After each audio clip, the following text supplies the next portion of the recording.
Hey everybody, Adam from High Desert Hollow here, coming to you from inside the kitchen next to the Kitchen Queen, because it is still snowing very hard outside, turning the homestead into a winter wonderland. So what we're going to be doing today is I've got the fat from a couple of pigs that were butchered, and we're going to be rendering that down into lard, so we can have another product that we'll be able to utilize and use. Kind of just going to go through the steps and the processes of what we're going to do to get that done.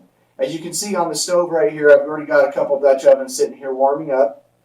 What we'll do is we'll bring you closer. We're going to get these Dutch ovens filled up with the actual fat and then kind of go through and show the steps of the process as it breaks down into the lard and what we do so we can actually use and preserve it and use it throughout the year. So stay with me. We'll come a little closer. We'll go through the steps and go from there.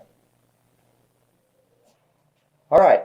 So since we've already got a fire burning in the Kitchen Queen already to heat the house, and I've got the fat from a couple pigs that were butchered, we might as well put these Dutch ovens on the stove and fill them up and let them render out throughout the day to get this extra product from a pig. If you guys have never cooked with lard, it's an amazing product, way, way better than, in my opinion at least, than your vegetable-based products like Crisco and stuff like that. And we end up using it a lot for baking and for frying and all that other stuff. So we're going to try to get that product out of this. So what I got is I've got a tub of the fat over here in the Dutch ovens. And what we're going to do is these Dutch ovens, like I say, have been sitting on here getting warm. And this is probably going to sizzle a little bit as I put that in. But as you can see, that's just fat trimmings off a pig. I mean, that's all that is. What we'll do, start getting a layer in there. One of the things we don't want to do is get too much, because I got to be able to stir it around at first because we don't want them to burn. What it's going to do is it's going to start to render itself out, and we'll start getting the lard out of the fat, and it'll be in a liquid form. Alright guys, we got the lard in there, and as you can hear it's starting to sizzle a little bit. What I'm going to do is I'm going to pour, I've got basically 2 cups of water there. I'm going to pour just a little bit of water in the bottom of each one of these pans.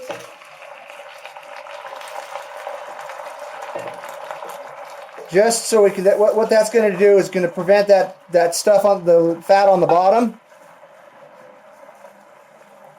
from burning.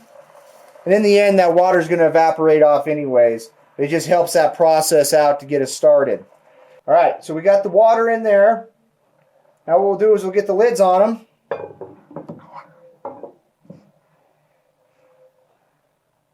Like so. And what's going to happen is we're just going to let that sit there for a little bit, and I'll bring you back here in a couple minutes when it's had a little bit of time just to warm up. We'll stir it around a little bit and we'll take a look at it. Okay, so this has been cooking for about an hour. Let's take a look at them and see what we got. As you can see there, we got a lot of liquid in there now. They're really starting to cook down. Just kind of stir them around a little bit. You can tell they're not done yet. They still got a real white look to them. That means they're still rendering out.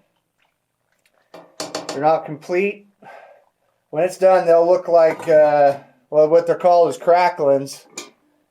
And what they'll do is they'll be just shriveled up, kind of brown looking pieces of cooked fat essentially. That one's cooking down real good too. Alright, we're going to let this keep going. We'll come back in about an hour or so, take a look at it again. This is a long process, it'll take all day, but the product we get's worth it. So we'll be back here in a little bit to check on it again. Alright guys, it's been another hour and a half. Rearrange the pots here a little bit. Already taking the lids off. As you can see, it's cooking down nicely. Rearrange it so I can get this one a little bit closer to the heat, so just a little bit warmer. And move this one away from the heat. This one's definitely getting done quicker. But yeah, that's looking good so far. We're liking it. So we'll just let them keep doing what they're doing and come back and check them here in a little bit while longer. So it's been about 9 hours since I've started this. We kept checking it, and the Black Dutch oven is done. We've still got a little bit of time left on this turquoise one here. I'm actually going to slide it out of the road, just over here, and it's probably got another hour or so. Just got a couple of chunks left in it that need to be cooked out. But if you look at this one, all the pieces are floated to the top. They're all golden brown. There's no real large pieces of white fat in there anymore because it's all that liquid. So what I've got here is just a slotted spoon, and we're going to start ladling that out of there. And I've just got a metal enamel bowl here. We don't want to use plastic per se. I don't want to melt anything. I'm just going to fish out all these cracklings here.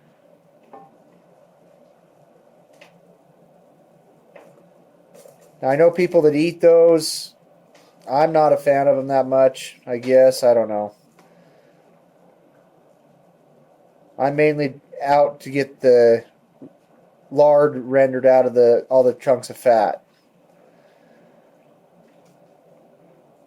So what I'm going to do is I'll keep fishing all this out of here, and we'll be back as soon as I get it pretty well cleared out. All right. So I got all the big chunks out. I've got a little bit left in the bottom that I'm going to actually pour this through a metal sieve to just take out those last little pieces of particulate we don't want. It doesn't hurt anything to have it in there in the finished product. It just looks better if we don't. So what we'll probably do is reset. I'm going to go across the other side of the kitchen to the propane stove. And so I have a little bit cooler workspace to work with here. So we'll bring you back when we get over there. Alright, so now we're on the other side of the kitchen. We're at the propane stove. It's a cool place I can set this. And what I've got here is just another metal enamel bowl. And I've got this metal sieve here. And I'm just going to pour this lard through that sieve. Real careful, we don't want to splash. This stuff is still super hot.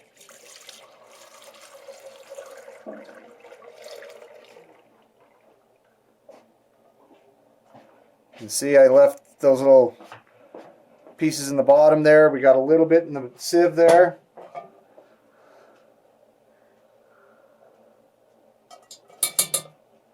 And that right there is rendered out lard. I'm going to get a couple jars ready, or a jar. It looks like I got about a quart's worth there, and we'll get it bottled up. All right, now all I got here is a hot sterilized jar. We got our lard, liquid lard. What I'm going to do is carefully pour that into the jar. Oh, it's going to be just about perfect. That is perfect, huh, Gabe? Yeah. All right. Get that funnel out of there. Take my lid and ring. Get that on there while it's still hot. Because what that's going to do is this cools, it's actually going to seal itself. And I might, and when it's all done, store it in a cool area out of the sun. And it'll be shelf stable. So I'll let that sit until it cools and settles up. And then we'll wrap it up. Alright, so it's the next day. As you can see, we got all the lard bottled up and everything sealed well. It's all ready to go into storage, waiting to be used for multiple cooking applications, whether that be pie crust or frying or anything else you would use a product like this for. As you can tell by the video, it's a fairly simple process, just takes a little bit of time. So if you've ever thought about trying doing it, I highly recommend doing it. It brings forth a very, very high quality product. But anyways, in the meantime, we're just here trying to live a more self-reliant lifestyle and promote modern homesteading. This is Adam with High Desert Hollow, signing out.